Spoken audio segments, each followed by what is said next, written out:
One second. Here. We are finally about to see a shift in the weather. So I'm excited, looking forward to it. But happy Thursday today. Time to start, y'all. It is, listen, if y'all not following us on Instagram, Jerry just has himself a good time in those comments on Instagram. I just say crack up when I look through them in the afternoon. So y'all follow us on Instagram and see Jerry carrying on with his antics. Um, but with that being said, we're gonna get right into it. Today's discussion, I am hoping, is going to be uh, within our time. Last time we talked about the buyer's brokerage agreement, and we just went a lot of places, but it's always good. We're learning. So I don't have what our. Go ahead and drop the link, Minnie, for the handout. Our slides today, our content today is our handout. Our handout is going to be on the screen, and we are literally going to go through our handout for today, which is the listing agreements, right? So particularly, we are going to review the transaction broker listing agreement, because similar to the transaction broker, buyer's brokerage agreement, and the as-is FAR contract, those are the forms that are most commonly utilized. And so for the sake of our time, we are going to, something going on and everybody's coming in unmuted. Minnie, let's check that setting. That's the one that we're going to review. Now, with that being said, what I'm going to go over first is not in the slide deck, but y'all know how I am. I thought about it and I was like, I need to go ahead and add it because it's relevant and someone's probably thinking about it. So I'll go ahead and I'm going to state it. Again, it is not on any of the handouts because I just decided like this morning that I wanted to talk about it with y'all. But again, it'll be in the recording and then we'll figure out how to get it posted for you if you so that you have it printed out. Now, with that being said, what I want to go over first is who is the appropriate person to sign, right?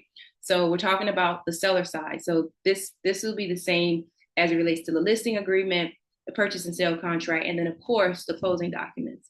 We want to start being in communication and having the appropriate person sign from the listing agreement, right? Because that is the individual that is going to bind the owner of, hey, Marissa, that is the person that is going to bind the owner of the property to the relationship with you. So with that being said, what's not in the handout, but I'm going to read off to you.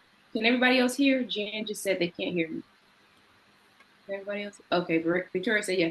Jan, maybe go out and come back in or type that in the chat. Thanks, Helen. Hey, Helen. Minnie, type that to Jan to go out and possibly come back in or check settings on their side. So really quickly, who is the appropriate party to sign?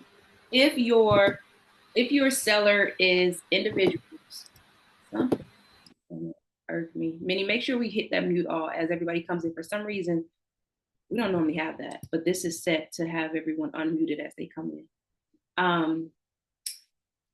If your seller is an individual, it's obviously going to be the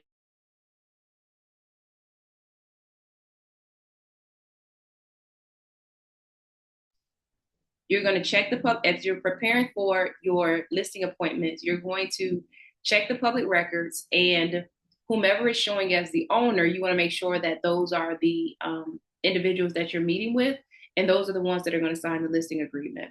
Even if it's a situation where it's a husband or wife, and they're like the wife is traveling or the husband is traveling, I'll just sign on their behalf. You want to make sure that you reiterate that it's legally required, necessary that everyone who's on title to the property signs the listing agreement, because again, that protects you. That protects you because in the event that you need to enforce the terms of the listing agreement, you want to be able to enforce the terms of the listing agreement against everyone who's an owner to the property, right? So if the property is owned by individuals, then obviously it's going to be all the individuals that own the property. If the property I'm coming, Sophia. I see it. If the property is owned by an LLC, So titles in the name of Ray Cole Jackson LLC. We're going at that point we're looking at the and I have this in one of my training guides, so that's what I'm reading off of. I don't have it committed to memory entirely. We're going to review the articles of organization. If the LLC is member managed, a member of the LLC is going to sign the listing agreement, obviously sign the purchase and sale contract, and sign the closing documents. If the LLC is manager managed, the manager will execute the listing agreement, the contract, and the closing documents. If the property is owned by a corporation, then the president or vice president, that's true, Jerry. The president or vice president will execute on behalf of the corporation. If the property is owned by a corporation, the president or vice president will sign on behalf of the corporation. They will sign the listing agreement, the purchase and sale contract, and the closing documents.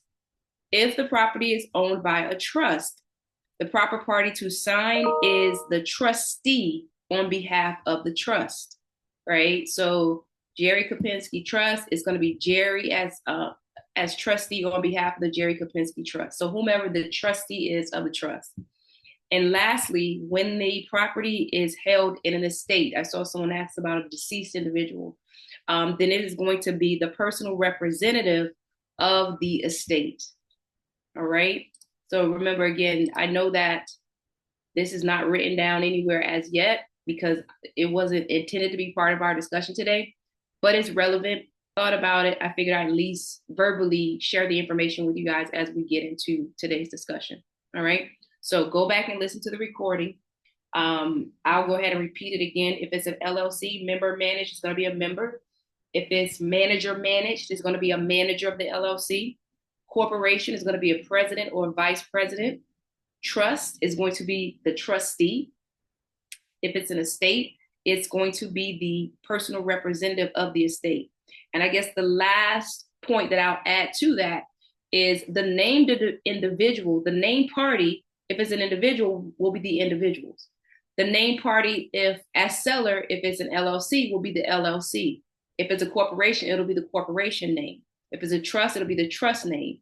If it's an estate, it will be the estate of, but the party that will sign at the bottom will be that individual that you have identified. It is the manager, member, vice president, president, trustee, or personal representative. Does that make sense? So make sure you put the entity name up top.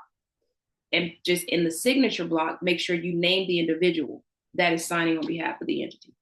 All right. And yes, a husband can be a personal representative. All right. All right. So now I'm going to go ahead and share where's my share screen? You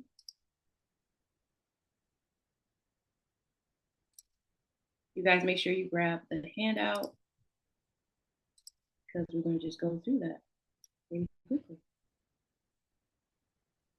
Right. Move this over. Where's my chat?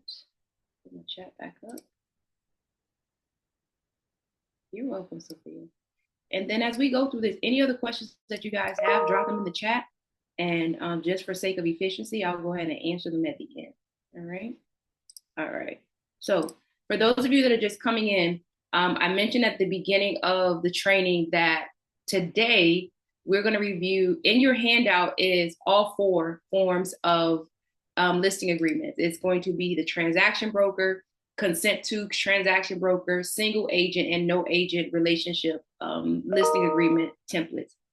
We're going to review for the purpose of our training today. We're only going to review the transaction broker form because that's what's most commonly utilized. Similar to the buyer's brokerage agreement, most commonly you use a transaction broker agreement, and similar to the purchase and sale contract, most commonly it's the as is that's utilized. So we're going to stick with that trend in our training today. All right.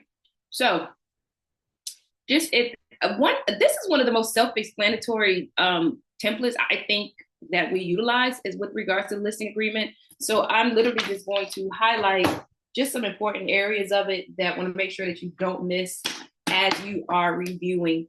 The seller, we just talked about that. That's why that's relevant. That's why I had to go ahead and add those different entity types. Who is your seller? We talked about it. If your seller is an individual, you're going to state their name. If it's an LLC, your seller is that LLC. If it's a corporation, your seller is that corporation. If it's a trust, your seller is the trust. If it is an estate, your seller is the estate of. And then you'll make sure at the bottom that the individual who is the appropriate party to sign on behalf of the seller is named at the bottom. All right. All right. And then the broker, of course, is your broker's name. Everything else is self-explanatory. You have the exclusive right to sell, similar to the exclusive buyer's brokerage agreement. That means that you only have the right to market this property for sale. You're going to place in the date of your engagement, right? How long do you have the right to list the property for sale? The time period will automatically extend. You see on line 7 will automatically extend in the event that you go under contract 10 days before your listing agreement was to expire. It will automatically extend. Then it goes into language regarding fair housing, that you will not discriminate in the marketing of the property. Description of the property, self-explanatory, street address, legal description. I mentioned to you guys before, particularly when we're reviewing the contracts class, you don't have to try to write out a full legal description. Generally, what we call the short form legal description is sufficient. If by chance you have the long form and you kind of want to deal with that, then you can check see attachment. Personal property, including appliances. This is important. And you guys know this is important because this is a hot spot on the purchase and sale contract. The personal property, we know that on the purchase and sale contract is listed all the items that will convey at sale unless they are specifically excluded, right? So what does that mean? That means that you should, when you are going over the purchases, when you're reviewing the listing agreement, you want to make sure that you refer back to that section of the purchase and sale contract and say, okay, Mr. and Mrs. Seller, or, corporation trustee, here are all the items that our contract indicates will transfer at sale. Is there anything listed here that you actually want to keep? So what are we talking about? Like chandeliers, that's a very common one. What else? Just chandeliers, right? I thought about washer and dryer, but washer and dryer is not included anyway. But we'll be clear on that. That's it. Drapery, rods and draperies, unless that's something that's unique and they want to keep. I haven't seen many other things that sellers are tied to keeping in that section. But it's important that you share that with them because one of the most common issues is the chandelier. They want the mount. They want the security system. Pool cleaning equipment.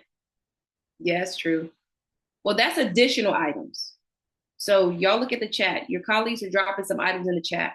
So what we're looking at is section D, if I'm correct, going by memory. Section D has some items that the contract pre-states will be transferred, and then section E is what is to be excluded.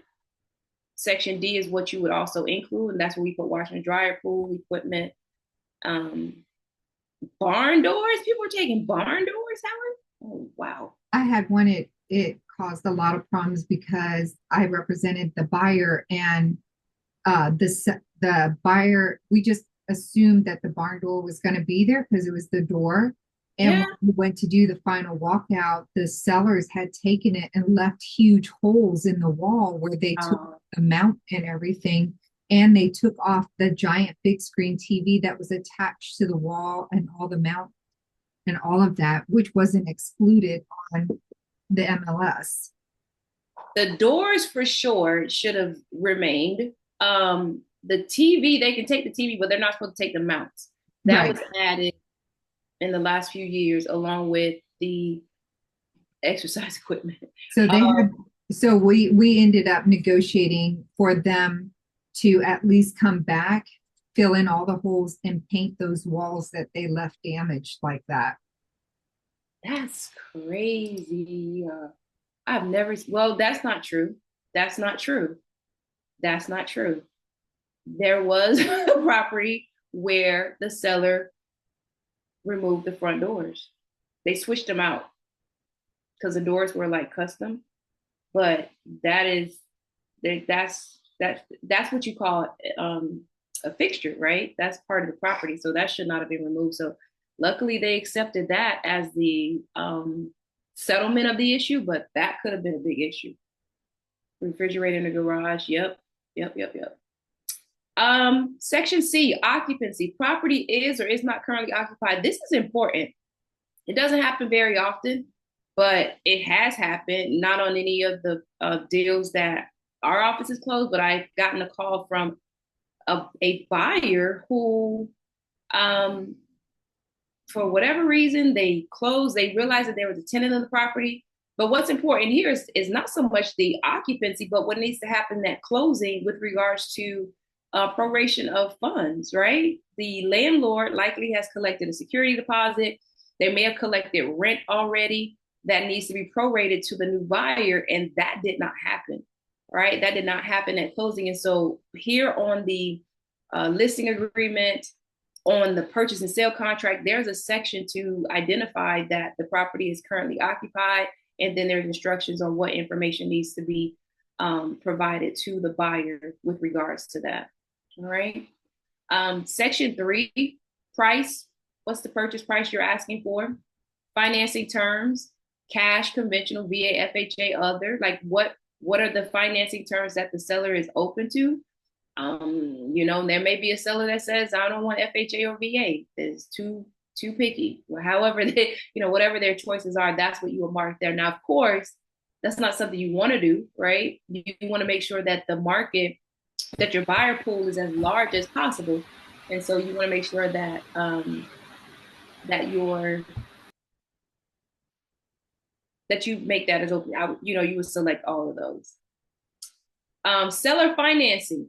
Haven't seen this in a very long time. For those of you that are not familiar with it, seller financing is when the seller will hold the mortgage. They will hold the purchase money mortgage for the buyer, right? So they're the seller and they are financing the buyer's purchase. And that's the thing. You want to make sure once you go under contract, there's a rider for this, right? If seller financing is an option and the parties do ultimately agree to seller financing, there's a rider for this that will be attached to the contract, and then you will need to utilize an attorney or some other professional to prepare those docs. Hey, Shauna, you got a quick question? Shawana, you got a quick question? Yes, I have a question. So with the seller financing, what if the seller owns the property outright? They don't have a mortgage, and the buyer wants to pay a percentage of it, but can't afford to pay the whole loan. So how does that work in that state? Clarify for me when you say they don't want to pay the whole So loan. so say for instance, it's a property that's listed for, I say 240, right? Okay. And the buyer wants to pay 50,000 up front, but don't want to take out a mortgage themselves. They want to do a seller finance. So how does that work with the seller? Like how does that work? Like I understand. I got you. So okay. in this, they are with seller financing, ultimately they are taking out a loan. It's just the seller, look at it as the seller is stepping into the lender's shoes. The buyer may not want to approach a third party lender, a retail lender, your Bank of America, Wells Fargo, work with a mortgage broker. They may not want to approach one of those lenders. They may not, for whatever reason, qualify, but the seller is okay with carrying a mortgage because they are okay with collecting revenue from the interest payments, and the property is collateral. With that being said, the buyer would make, with that $50,000, the seller may agree. Okay, you said it was 240, then the seller say, okay, well, I'll give you a mortgage for 190. And so the buyer will make payments to the seller on that $190,000 mortgage. They are still going to execute an agreement to that they owe a debt, which is a note, and agreement to repay the debt, which is the mortgage. They're still going to sign that. Okay, that's exactly what I wanted to hear, because that's what I was thinking. That's what I Yes. had in my mind, but I didn't know like how that would play out. I didn't know like, okay, well, they don't have a mortgage, so would the seller just write up a contract saying that they pay them monthly, the payments They're until, gonna separate loan docs are going to be prepared. Mm-hmm. There's a whole set of loan docs. We do seller financing docs. The same. I Okay. mean, it's not 156 pages like the like your retail lenders, because they have other requirements that they have to meet while they document it so heavily. But the buyer will execute loan docs with that seller the same way. Additionally, the seller could potentially, let's say, for example, they did have some small debt. Using your same example, they're selling the property for $240. They have a $20,000 line of credit that's open. The buyer, using your hypothetical, has indicated that they will put $50,000 down. Okay, great. So what are we still doing? We are still, the buyer, the seller is going to collect that 50 grand.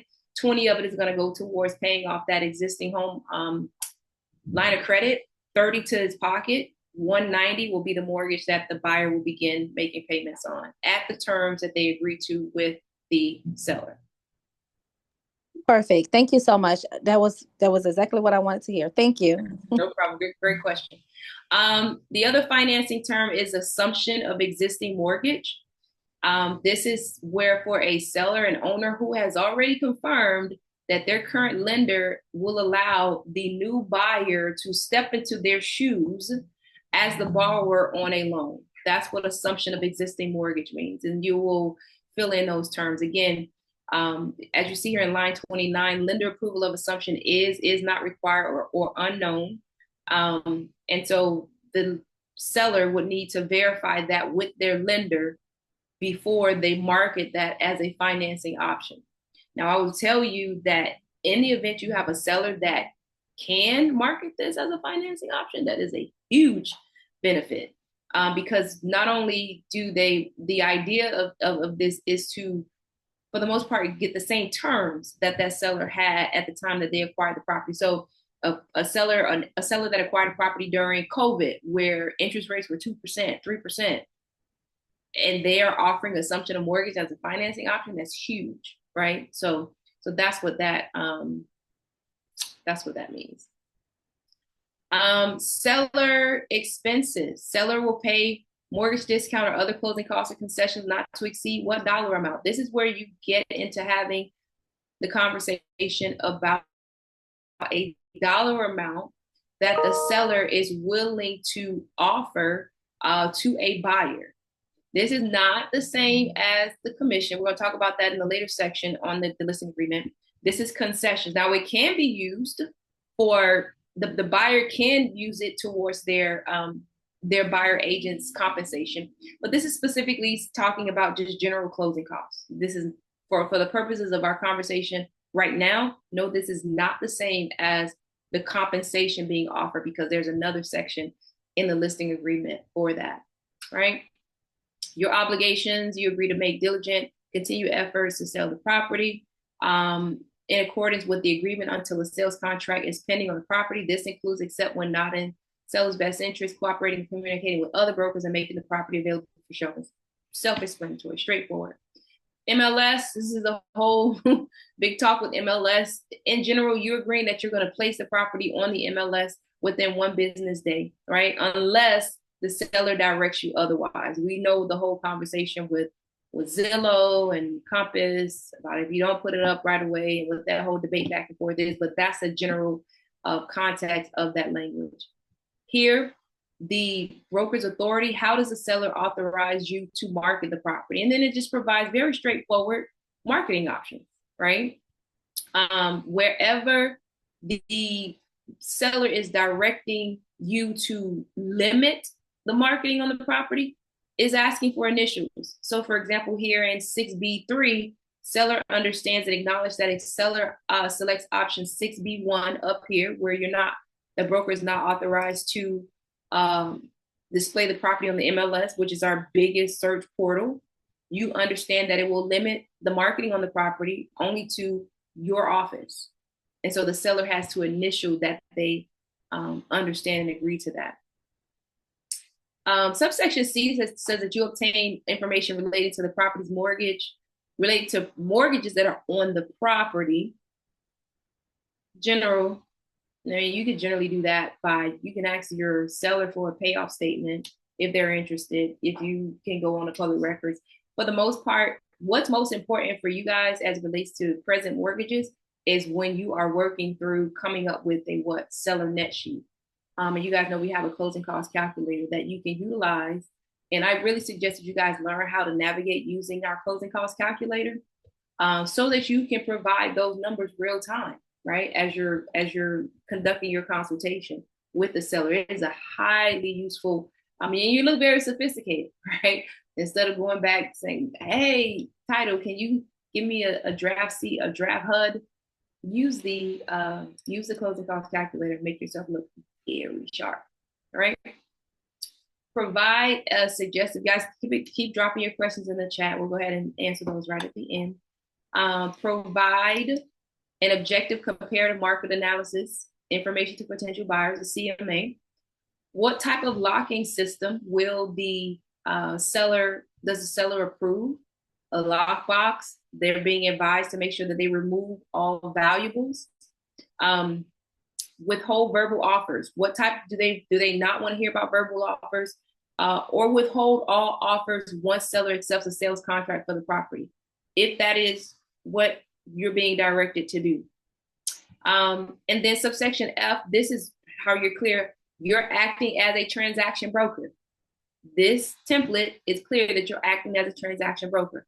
I don't want to assume that everyone in the room knows what that means. So I'm going to go ahead and define that for you. When you act as a transaction broker, that means that you can represent both the buyer and seller on any one transaction. I think Helen mentioned that on that deal with the barn door, she represented both the buyer and the seller. She was acting as a transaction broker. All right. Remember at the top of our training, I mentioned that we have 4 templates. We have transaction broker, which is what we're reviewing here. We have consent to transition to a transaction broker. That means you started off as a single agent with that seller, but you're telling the seller, understand that in the event that there's an opportunity for me to represent a buyer on this same transaction, then you agree to consent to that transition. Third is single agent, just outright single agent. And then the third is no broker relationship. And I know somebody's probably confused, like, what does that mean? When there's no broker relationship, all of these 4 capacities just speak to the level of duty you have to the customer, right? The no broker relationship just means that you need to be a professional, but you don't have like the duties of loyalty and confidentiality and candor and such as you drop down to no broker relationship.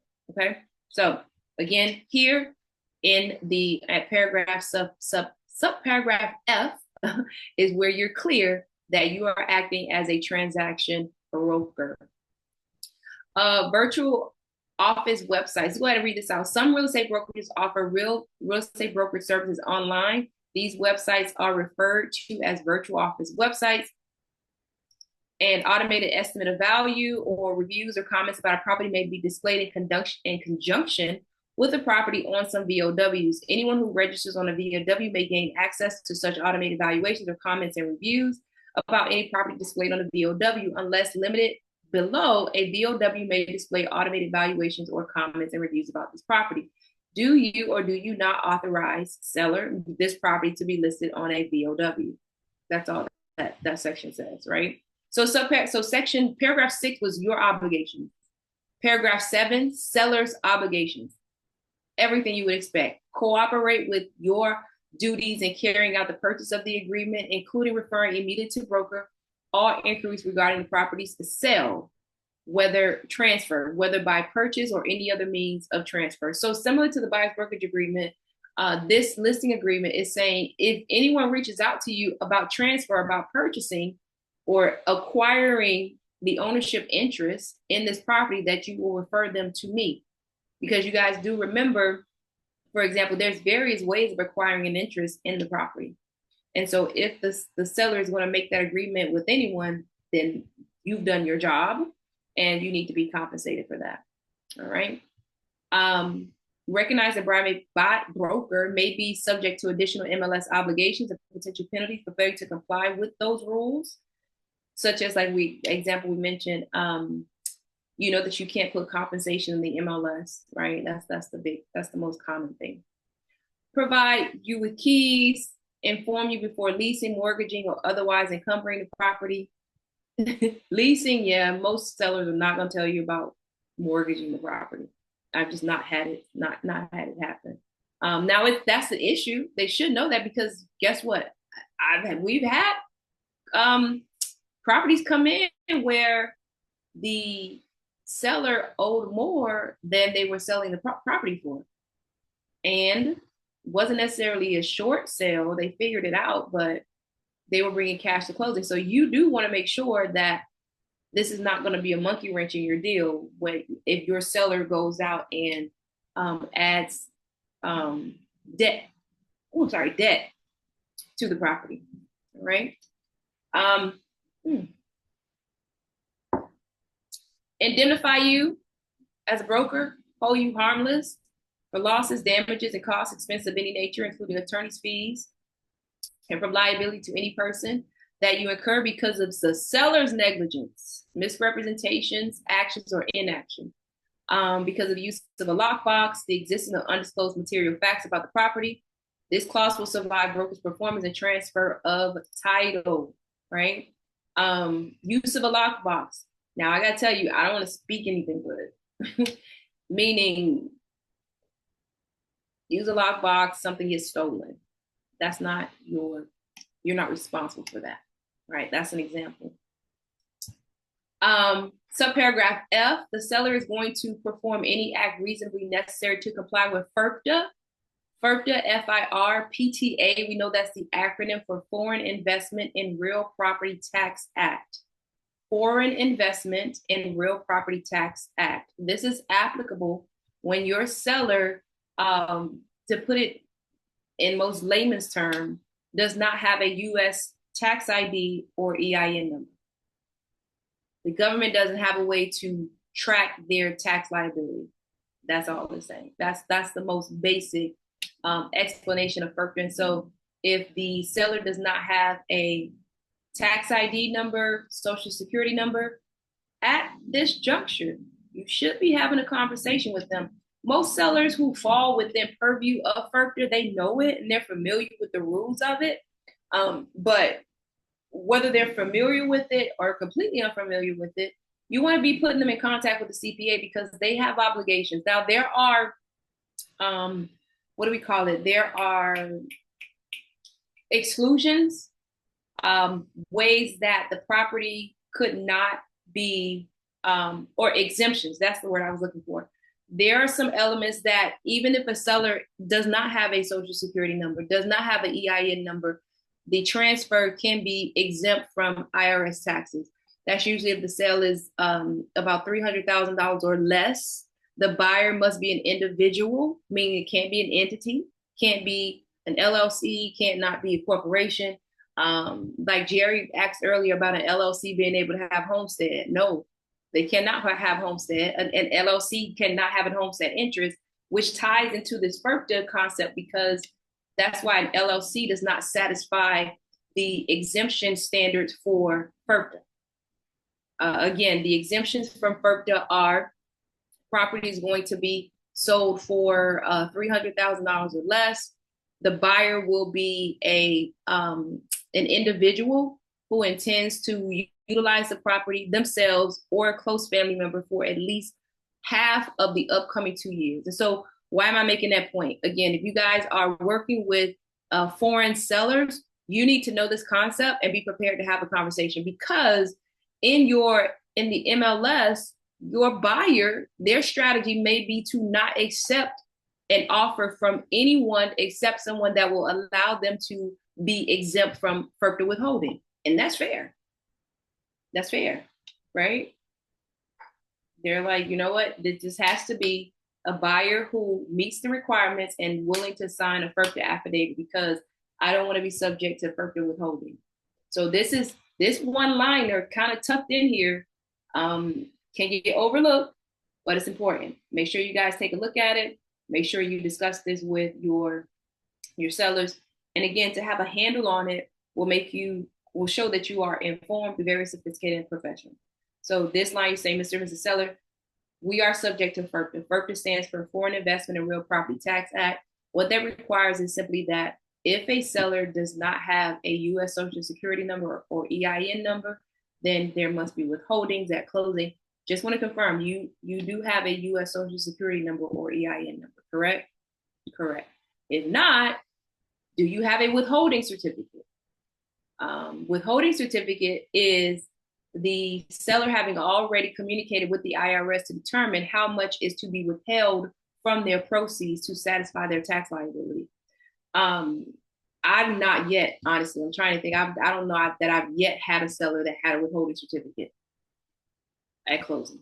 They should, but they don't. So again, FIRPTA is a whole training all by itself. For the purpose of today's discussion, know that that's at least the part that you should know for when you're going over. This is not a line that you should skip over. I guess I should say that, because now I will tell you, I've had some sellers who are livid when they got to closing because they were not aware that they were subject to FIRPTA. Livid. So don't breeze over subparagraph 9. All right. Make all legally required disclosures, including all facts that materially affect the property's value and not readily observable or known by the buyer. Seller certifies and represents that seller knows of no such material fact, local government building code violations, observable facts other than the following. What are some issues with the property that are not readily observable that needs to be identified? So sometimes I use the example in our training that you are conducting this listing appointment and you are pen and paper and you drop your pen and your pen goes under the table and the table is over an area rug.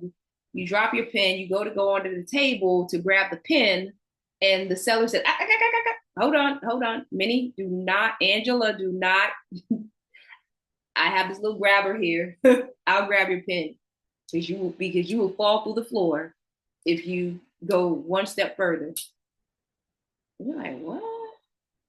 Oh, and by the way, just so happens they're selling the property with the table and the rug. Come on. When the inspector comes, they are not moving this table. They are not moving this rug. That is not something that is readily observable. Y'all know I use very extreme examples, so you don't forget. Bringing it to, what did it say, reality. It may not be that extreme, but if you are aware that there's something going on, that there's issues with this property that you cannot identify with the naked eye, you gotta disclose it. You gotta disclose it. Because even in the purchase contract, those issues survive closing. The seller can go back and file suit, seek remedy against the seller. All right. Consult appropriate professionals related to legal, tax, property condition, environmental, foreign reporting requirements, and other specialized advice. I am a broker. I am not a tax attorney, real estate attorney, divorce attorney. I'm not a CPA. I'm not a mold specialist, right? I'm a broker. And with that being said, some of you you're duly licensed or certified. I would suggest to you, unless you are truly going to go through the paces, let's say, for example, you are a mold inspection professional. Don't just throw that out there and not really do your due diligence. Does that make sense? If you are a mold inspection professional, make sure that you follow your protocol that you would follow if you were providing that service alone. If there are some disclosures, disclaimers that you would have an individual sign as you provide that service, make sure they're signed. Because again, you've thrown out there, oh yeah, I also have a mold remediation company. They're going to assume that you are, you're a mold remediator. Similarly for me, for example, as an attorney, very often I have to give disclosures. I'm an attorney, but I'm not your attorney. This is not legal advice. If I'm trying to bifurcate those responsibilities. So I just want to put that out there. If you have another specialty, if you put it out there, if you're going to talk about it, make sure you complete the service completely. All right. Compensation. What are you going to be compensated? Most important section, right? No, not just kidding. Paragraph 8, seller will compensate broker as specified below if a buyer is procured who is ready, willing, and able to purchase the property. That's important. Ready, willing, and able to purchase the property. That is similar to our buyer's brokerage agreement, where it says that you have earned your compensation when you identify a property that the buyer that meets the buyer's or renters requirements, whether or not they close. We know that that's a whole separate conversation, but just for legal purposes, as these agreements are defined, when that happens, you earned your keep. Now getting paid, y'all know that's a whole nother conversation, but just know that you've met your mark, right? So when if a buyer is procured who is ready, willing, and able to purchase the property or any interest in the property on the terms of this agreement or any other terms acceptable to seller. So I'm going to hit that again, or any other interest in the property. What does that mean? Going back to where it said up top, it said transfer, because that could just be an option. Maybe they're not purchasing now, but they're purchasing the option to purchase at a later date. That is an interest. This agreement is drafted so that you earned compensation for that type of transfer, that form of agreement. All right. Seller will pay broker as follows. Subparagraph A, percentage of the total purchase price plus what? Some flat fee or some flat fee, no later than the date of closing specified in the sales contract. However, here we are. Closing is not a prerequisite for broker's fee being earned. Remember, that same language is in your buyer's brokerage agreement. This is clear to the seller, clear to the buyer that, well, here we notice that language regarding closing is not in the buyer's brokerage agreement. So update might be needed, but here is very clear about when you expect to be paid. All right. Subparagraph B, dollar amount or percentage of the consideration paid for an option. I just mentioned that. At the time an option is created, if the option is exercised, seller will pay broker the paragraph 8E fee less the amount broker received under this subparagraph. Let me clarify that for you. Again, hypothetical. Property's on the market for sale. Someone walks by and they're like, you know what? I'm not ready to close just yet. I need 90 days, but I want you to hold the property for me to purchase. I want to acquire from you the option, the right to purchase this property in 90 days. And I'll pay you $10,000 for that. Now it's their option. It's not their obligation. They have the option to, meaning I can decide to change my mind and not purchase. But what subparagraph B is saying, okay, if you do enter into this option agreement, here's how much I'm going to be paid for that option. And then should that buyer proceed with purchasing the property, I'm going to be paid what we have indicated in subparagraph A, 8A minus the 10,000. Is that clear? So let's say, for example, your commission would have been 30,000, but you get a compensation of 5,000 for the buyer purchasing the option. When the buyer closes on the purchase, you'll be paid 25,000, 30 minus the 5. Right? Subparagraph C, such whatever the number is, dollar or percentage of gross lease value as a leasing fee. This is if the property is leased on the date seller enters into a lease or agreement to lease, whichever is earlier. The fee is not due if the property is or becomes the subject of a contract granting an exclusive right to lease the property, right? Broker's fee is due in the following circumstances, if any interest in the property is transferred, whether by sale, lease, exchange, governmental action, bankruptcy, or any other means of transfer, regardless of whether the buyer is secured by seller, broker, or any other person. Here again is that broad coverage for you if any transfer happens during this contract term. However it happens, you're due compensation. If seller refuses or fails to sign an offer at the price and terms stated in this agreement, defaults on an executed sales contract, or agrees with a buyer to cancel an executed sales contract, you're due your payment.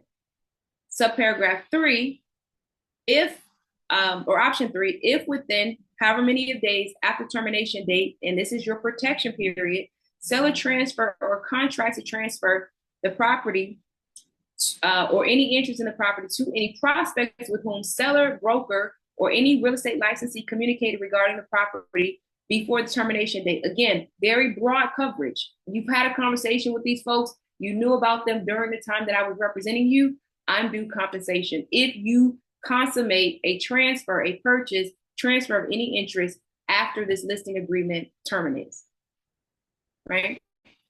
However, no fee will be due broker if the property is relisted after termination date and sold through another broker.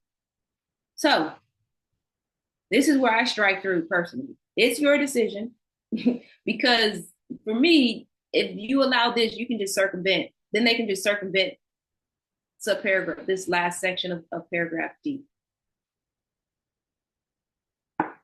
If they understand. So they say, oh, well, all I have to do is go have Jerry listed and then I won't have to pay rate code.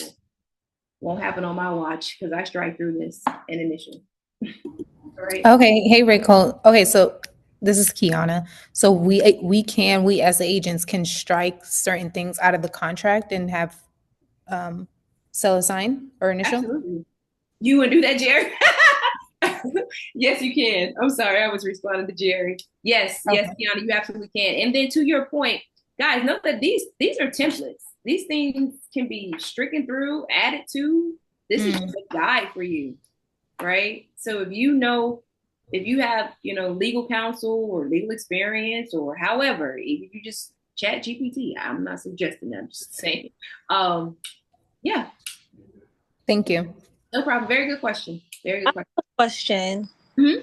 So when it says seller refuses to or fails to sign an offer at the price and terms stated in this agreement, so basically I get an offer, right? I have a property listed and then I get an offer, but the seller won't sign it because they're saying it has a lien on it. So how do I move forward with that? Do I still get should I still be compensated because they won't sign the offer? They won't sign because the property has a lien on it? Yes. Yes. Here's why. A lien can be resolved because it says that they will do whatever is necessary to consummate the sale. Just trying to move this up. Right. So I'm supposed to still get basically supposed to still get the commission fee? You're due the commission. Again, we've talked about this before. We have a legal standard and then we have execution of the agreement. Does that make sense? Yes, that makes a lot of sense. Okay. And let me be honest with you guys. Like, that's where I'm not gonna go off on a tangent, but I just want to say this real quick. Just in the legal arena as a whole, we have these agreements. But what's important is the enforcement, the ability to enforce the agreement. That's why we had such a long conversation regarding the buyer's brokerage agreement and the seller compensation agreement. Because yes, we have an agreement, but if it's going to be a whole production, if the enforcement of it is so difficult that the agreement is not worth the paper it's written on, then what are we talking about? Does that make sense? So that's the point I want to make to you guys. Like, we have an agreement, but at some point, and let's not get scared. Most of these transactions close exactly the way they are supposed to. Are there horror stories? Absolutely. But just know that. This is again, I'm sorry. After the meeting, is it okay that I can speak with you for a second? We'll see. Let me get through.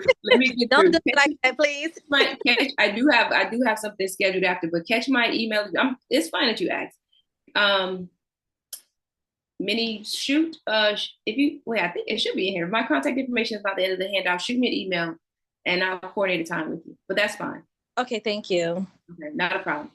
All right, guys, let's knock out these last 10 minutes. And Shauna, you sound like you have a live issue. let's get through this let's roll through these last 10 minutes. Retained deposit. As consideration for brokerage services, broker is entitled to receive what percentage of all deposit that seller retains as liquidated damages for a buyer's default in a transaction not to exceed paragraph A fee. That means if your seller goes under contract, buyer defaults, let's say, for example, and they are able to retain a $50,000 escrow deposit. And this says that you are entitled to receive 1% of that $50,000 escrow deposit. Then you will collect you'll collect that percentage, right? Or if it says 10%, so you get $5,000 of the, which I think 10% is 5%, whatever. 10% of the escrow deposit. That's what that is saying. Now, it's also saying that if, for example, I'm going to use just small numbers, the commission was going to be $1,000, but the escrow deposit was $50,000. This section says that you get 10%. That's $5,000. This says you can't get more than what you would have gotten as commission. Your commission was only going to be $1,000. That's the max that you're going to get pursuant to paragraph 8E. All right. Just for conversation purposes, you guys know that our purchase and sale agreement was revised. It used to have a section that says that any collected deposit by the listing agent would be split with the cooperating agent. That language is gone. So now the listing agent just keeps all of that money that's collected in the event of a default. So paragraph F, brokerage commissions are not set by law and are fully negotiable. All right. Paragraph 9, notice to seller regarding buyer brokers. Hot button issue. Here we go. The buyer's broker, even if compensated by seller or broker, will provide services for the buyer. Seller is advised and is aware that seller may, but is not required to compensate a buyer's broker upon closing. Seller may choose to enter into a separate written agreement to pay buyer's broker, or may approve broker, your brokerage, to pay buyer's broker in accordance with paragraph 10, which we're about to review. Seller also understands buyer's broker may include this broker if broker also works with buyer on this transaction. Someone said, it depends. Someone asked about this. What happens if I represent the buyer? Here you go. Buyer's broker may include this broker, maybe me, if I also work with the buyer on this transaction. If this occurs during the duration of this listing, broker will be entitled to compensation in paragraph 8 for services performed for seller, as well as buyer's broker compensation in paragraph 10A for services performed for buyer. The seller should therefore take this into consideration when negotiating compensation, and broker may receive a separate compensation from buyer for services rendered to buyer by broker. All that's saying, paragraph 9, there can be buyer's agent compensation. That buyer's agent could be me.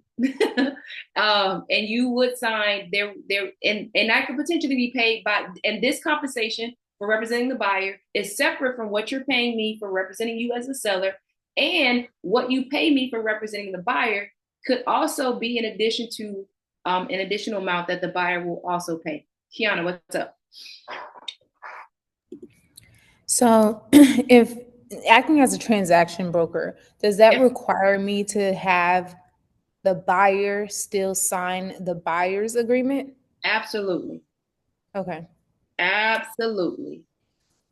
Because the buyer's brokerage agreement is necessary to what? Show property. Right.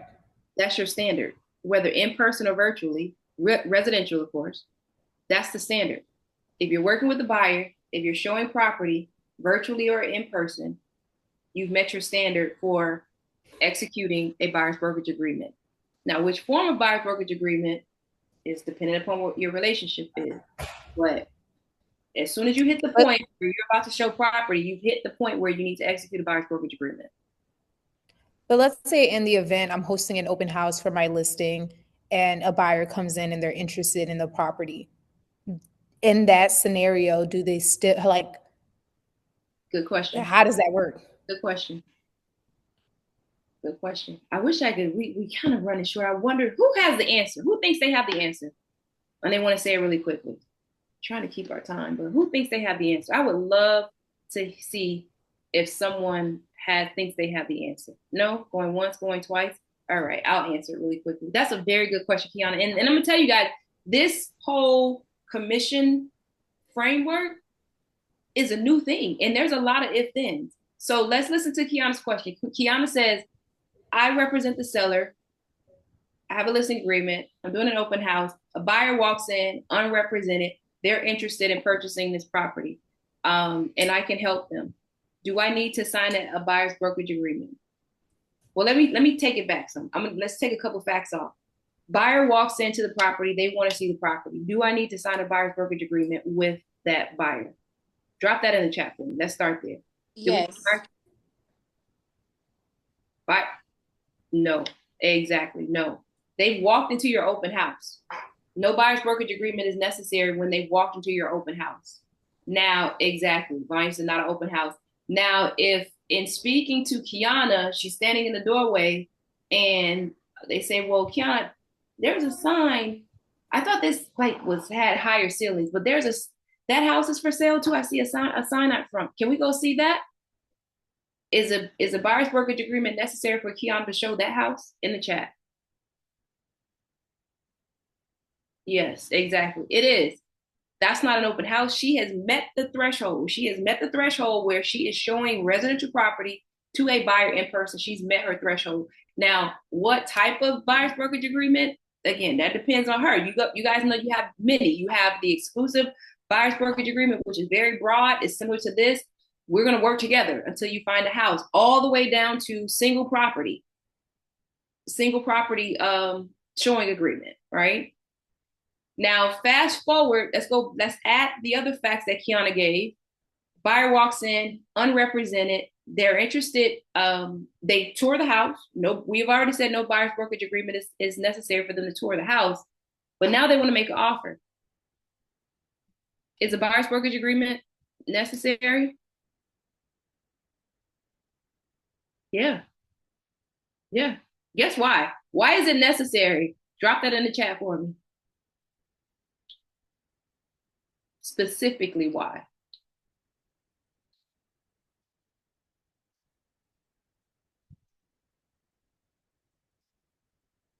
Exactly, Lorraine. Compensation. I want to document how much I expect to be paid. Exactly. Not so much just representation. We're good on that, but I want to document compensation too, right? Yeah, compensation and representation, put compensation first, right? So does that answer your question, Kiana? Yes. So have them sign it before essentially I send them the contract to sign. Absolutely. Okay. Absolutely. I'm sorry. Yes. Okay, maybe this is not a good question to ask. Oh God, we're at 12:59. I just knew we were going to do better today. Oh, I'm done with my question. Thank you. No, you're fine. We're there. We're there, guys. We're there. We may go like 10 minutes over. We still have questions, but let's just get through the actual content. Gosh, these are all good questions. So compensation to buyer broker. We got to hit this, or what? At least hit this. So this is the section that's added where we're clear on what is going to be our offer of compensation to the buyer's broker. Brokerage commissions are not set by law and are fully negotiated. We know that's our canned language that is everywhere now in response to Citizens Burnett. Seller approves the following. Check all that apply. If no option is checked, then option C is deemed to be selected. We even have default language in this. So 10A, seller authorizes broker to offer compensation to buyer's broker in the amount of what percent of the purchase price or some flat fee dollar amount. This amount will be paid from broker to buyer's broker from the compensation amount agreed to in paragraph 8. This compensation will be set forth in a separate written agreement between broker and buyer's broker. Guys, remember you have two different compensation agreements. You have seller's broker to buyer's broker, and then you have seller to buyer. Well, 10A is contemplating seller's broker to buyer's broker. 10B, seller authorizes broker to offer compensation to buyer's broker from seller. It's even bolded, right? 10A has broker in bold. 10B has seller bold. The compensation is coming from the seller in the amount of what percent or flat fee. This compensation will be set forth in a separate written agreement between seller and buyer's broker. That's the compensation agreement. Side note, what does that mean? That means you should have those compensation agreements with you. Have it already signed based upon how the buyer's agent would like it documented. We know, we talked about before, there's some brokerages that do not allow, from a compliance standpoint, they do not allow broker to broker compensation. Agents that are with, I think the last time you guys told me EXP has not changed their position. EXP only allows seller to broker compensation. They believe that is most in line with the Sitzer Burnett case. All right. If a seller signs the seller compensation agreement, how did you not know you were paying a buyer's broker? That's what that's saying. Lastly, 10C, no compensation will be offered to buyer's broker. That's a tough sale, but you know, that's what you select if your seller says, I'm not paying commission. Broker relationship, broker will act as a transaction broker, means that you will deal fairly, honestly, you will account for all funds, use skill, care, and diligence, so on and so forth. You can read that. Conditional termination. I'm going to hit this right quick, and then we have made it. Because it's important. At seller's request, broker may agree to conditionally terminate this agreement. If broker agrees to conditional termination, seller must sign a withdrawal agreement, reimburse broker for all direct expenses incurred in marketing the property, and pay a cancellation fee of what is the number that you require, plus applicable sale tax. Broker may void the conditional termination, and seller will pay the fee stated in paragraph 8A, that was your original compensation, less the cancellation fee if seller transfers or contracts to transfer the property or any interest in the property during the time period from the date of the conditional termination to termination date and the protection period if applicable. What that is saying, that's saying is we're tired of each other. Kiana, I'm representing Kiana. Like Kiana she calls me every 30 minutes with a question about marketing. And I'm like, okay, Kiana, I think we met our end, right? So we'll go ahead and agree to terminate this listing agreement conditionally. Just give me, the money I spent on photos, staging, repairs that I made to get the property show ready, and we'll count our losses. We can do that, because and say the seller said, Kiana says to me, well, Rachel, you can't answer my questions every 30 minutes, then I gotta go. So well, yeah, you do have to go, right? So we agreed to a conditional termination, but then 2 weeks later, she goes under contract with Monica, and Monica was the first showing that Kiana said, absolutely not. I'm not interested in her offer. No, I'm due compensation. That's what this says. I conditionally terminated it, but if you then go under contract and you have a deadline, it's termination date and the protection period. This is similar to your buyer's brokerage agreement. If you go under contract between our early termination and the actual termination date of the agreement during this little bucket with any of these individuals that I made aware of the property, or even they became aware of the property during this time, or you made them aware, any interest that occurred during this period, I'm compensated for it. Right? All right. So basically, if they terminated the contract, maybe I'm not understanding it, but basically, if they terminated the contract before the termination date, yes, originally, Yes. then if they get up on the contract within that time frame, you're still eligible to get the compensation. Specifically, if they go under contract with an entity, individual, or a buyer that became aware of the property during the time that you were representing the seller. Oh wow. Okay. Because otherwise, then you possibly they just intentionally tried to circumvent paying you. And for clarity, I answered Jerry while you were asking a question at seller's request. Yes, the way it's written at seller's request, and that's why I reworded it, Jerry. Yes, so she, Kiana requested to cancel because I couldn't take a call every 30 minutes to discuss marketing, and so I I agreed with her, and we did a conditional termination. All right. Last three technically paragraphs. Dispute resolution. This agreement will be construed under Florida law. All controversies, claims, and other matters in question will be arising out of or related to this agreement or the breach thereof will be first settled by attempting mediation under the rules of American Arbitration Association or other mediator agreed to by the parties. If litigation arises out of this agreement, the prevailing party will be entitled to recover reasonable attorney fees and costs unless the parties agree that disputes will be settled by arbitration as follows. And you would have to seller initial, broker initials, that disputes not resolved by mediation will be settled by a neutral binding arbitration in the county which the property is located. Quick overview. I don't want to assume anybody understands the difference between the three. Mediation, is where you go before a neutral third party, tell one side tells their side of the story, the other side tells their side of the story. The neutral third party says, here's what I recommend. They make a recommendation for resolution of the dispute, but the parties are not obligated to abide by their recommendation.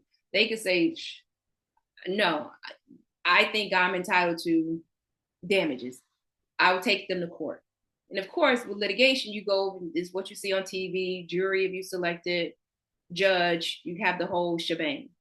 Arbitration is similar to mediation, but the difference is you go before a neutral third party, not a judge, no jury.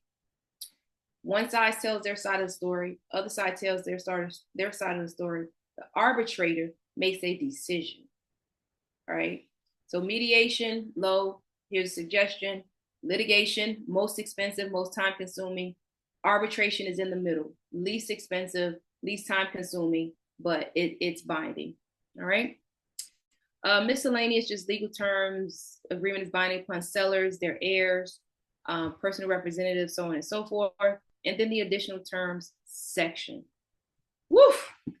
108. All right, let's answer these questions really quickly. How do you get paid if closing already took place? Some people have no money after closing. We'll find it. We'll get it out of them. You sue them. You sue them. You sue them, Patty. You sue them. And when you get a judgment, you collect on your judgment. And again, that goes back to what I talked about earlier. It's one thing to have the legal right to something, but execution of your right, God knows. I shouldn't say that. Scary, you guys. Working up a lunch and learn appetite after this. Exactly. We're gonna do something local, guys. I got us we're gonna put a poll up and see when and where we should do it in person. My question is on the top. All right, so let's go to the top. Go to the top. Ooh.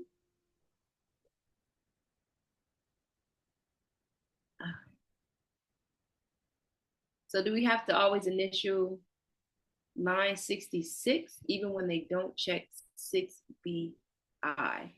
Let's see where we are with line 66. Ooh, too fast.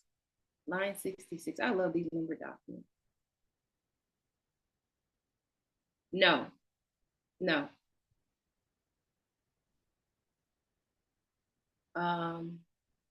In seller financing, who holds title to the property? Very good question. The buyer does. It's the same way. It's the same as a traditional financing, except the lender's going to get a mortgage to the property. The lender is going to obtain a mortgage to the property that allows them to foreclose. They would go through the same foreclosure process as Bank of America, Wells Fargo, or any other bank. Very good question, Luckman. Yeah. Can you address PACE loans and payoffs? Sure.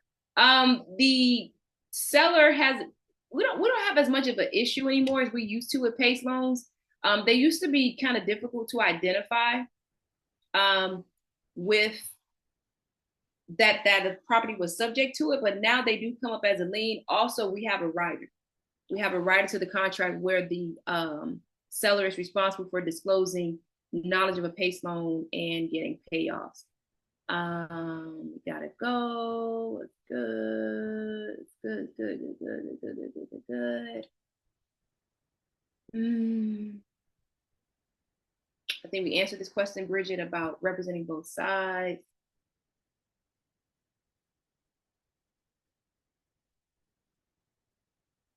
That makes sense. Go check through.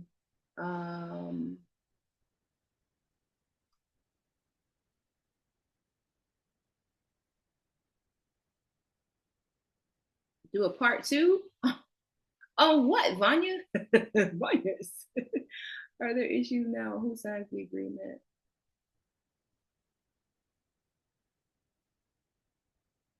Monica, you want to come off mute and clarify your question? I don't think there's any issues. Could be a Q&A. Oh. Monica, you want to come off mute? Because I'm not clear on that question. Question at the top, got that, do we? No, the recording will be is on YouTube, Jessica. Minnie, you want to drop the YouTube link? I talked about PACE. There's another question, Dominica. Did I not answer your question? If not, I've been working with due diligence on trust. And for simplicity, signature block doesn't get the option to include a sign. If the contract needs to show the person's capacity to sign for a trust, how should I handle that? That's a good question. That's a form simplicity tech issue. I'm gonna give you a very just top of mind response to that. Grab DocuSign. DocuSign, you can add boxes anywhere, if you haven't already, unless somebody else has a response for. So can I quickly ask the question? Yeah. So if I work with a trust, and for example, it's Go Green LLC trust, and then they have to sign it, and then the signer is trustee. So then when I go to put their initial, in a contract or the agreement, it just allows me put their name and last name. And many times they call me and says, I don't want to sign it because you look like I'm the owner of trust, and I'm not the owner. I'm a trustee. So then my firm told me that I need to change the subject on the contract and put, for example, Brian, whatever, trustee of Go Green Trust in a subject of that contract. But then it would be much easier, just leave it the way it is on a deed and then just put the title of that person underneath. But Form Simplicity doesn't give you, when they put like, who is this person? And I don't know how to go about it. That's why I said I don't use that software enough. And like I said, what comes to mind for me, just in general, whether it's Form Simplicity or some other platform, I would just use DocuSign. DocuSign allows you to add a box and you can put the text however you like it. Does that make sense? You would name the individuals. When you set the document up for signature, you add in there how you want them to sign, so that when they sign, it signs the way you prepared the document. Does that make sense? It just has more flexible feels, I guess I should say. What if like Form Simplicity or DocuSign?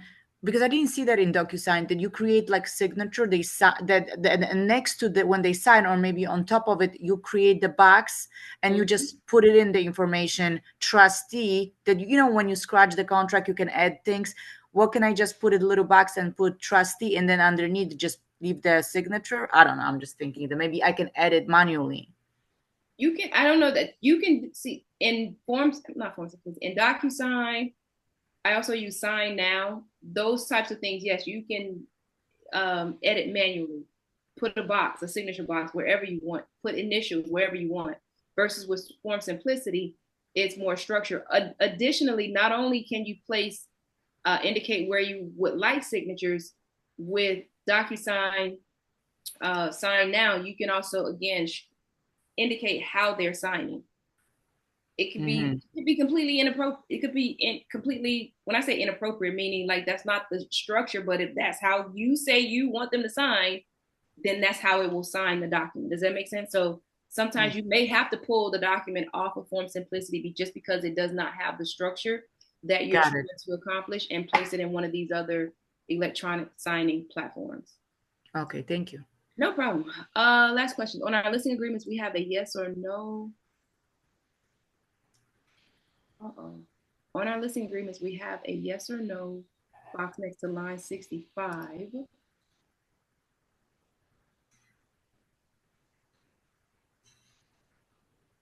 If line 61 is not checked, we click yes or no. Summer, if your listing agreement is different from this, I would literally have to see it because I'm not. I hear what you're saying, but it would be better for me to see it. I was on train yesterday and the blurb was mentioned about who signed. Okay. It's through our side contract. Yeah. All right. We made it. We made it. Any other questions? You're welcome, Carol. We made it. We made it. Worked up an appetite. All right, guys. Thank y'all. How about Dotloop? Which software is better, Dotloop or Form Simplicity? Completely different, right, guys? Well, no, let me shut up. I'm thinking DocuSign. Never mind. Y'all tell her. What do y'all think? DocuSign or Form Simplicity? I mean, Dotloop, right? I like Dotloop, but you know. What do y'all think? Dotloop or Form Simplicity? Help your colleagues. Victoria uses Broker Mint. I haven't heard that in so long, Victoria. Wasn't that a KW? Oh, let me stop recording. Oh my God, y'all don't want to hear this on the recording. Hey, Minnie, stop recording, please. Looks like I don't have it. Transaction desk. Someone uses transaction desk. You're welcome, Shawana. Shawana, hang back. Let me, Minnie, can you stop the recording? Where's Minnie? Did Minnie drop off? She's there.